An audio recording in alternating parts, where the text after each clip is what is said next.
Scott Stearns, explain to us, help us understand what is going on these days in this region of Sudan known as Kordofan.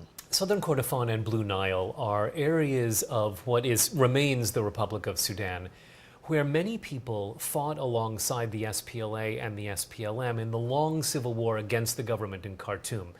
But as part of the comprehensive peace agreement that ended that war in 2005, those areas, because they're north of the essentially British colonial demarcation line, those areas were not allowed to secede with the South and join South Sudan in independence last July. So they remained part of the Republic of Sudan.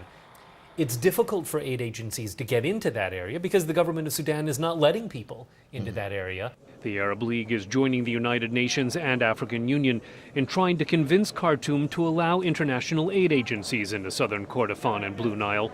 U.S. officials say that could help ease the conflict there.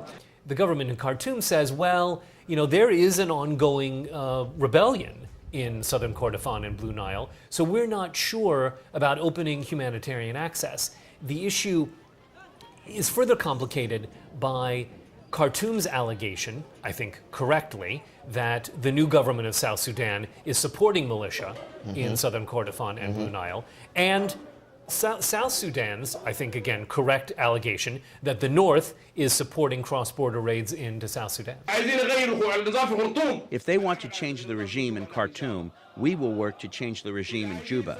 If they want to support rebels, we will support rebels there.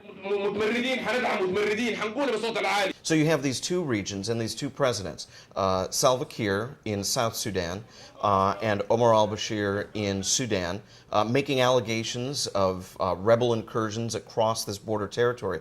This must make this region tremendously dangerous, I would think. Especially because it has a long history of civil war and humanitarian crises.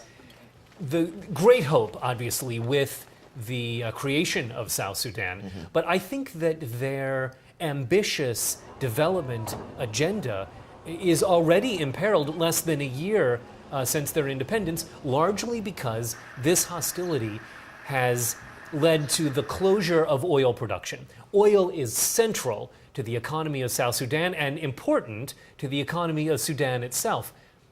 South Sudan made the decision to suspend oil production in January because of what it said were excessive fees that Khartoum was imposing to use northern pipelines and the Port of Sudan to export its oil. The African Union, the United States, and the United Nations are trying to work out the resumption of that oil production and that oil export, because as much as 98% of the budget of South Sudan depends on oil export. Oil and security topped the agenda during South Sudanese President Salva Kiir's visit to Beijing.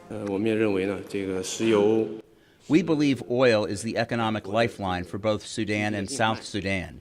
Maintaining the stability and sustainability of oil cooperation is fundamental to the interests of both countries and is consistent with the interests of Chinese enterprises. Now, half a world away, Beijing has a keen interest in what ordinarily might just be a border skirmish between two neighbors. What is China's role in all of this? China is the largest investor in oil on both sides of the border, so clearly has a big economic interest. But in the last few years, we have seen China's involvement in Africa be pretty much hands-off of political and human rights issues. China has said, we're here to help you develop, but sort of what goes on politically, we're really not going to be involved in. This situation between South Sudan and Sudan has been a real change.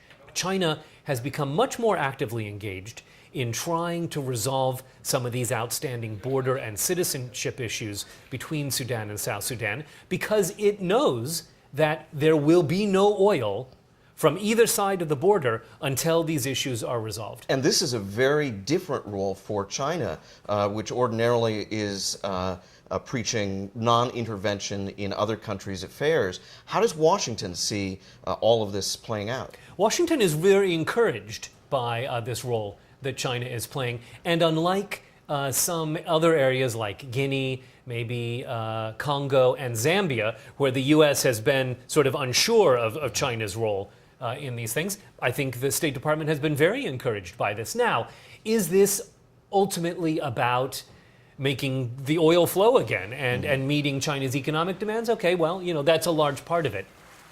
But people in the human rights communities who study both China and Africa believe it also includes part of China's desire to show African countries that it's not just about oil and that it's not just about natural resources, but that China is interested in Africa in the long run and in helping Africans resolve their problems. So it's a win-win for China. Well, Scott Stearns, I know you'll be following this very closely from the State Department. Thanks so much for being with us. My pleasure.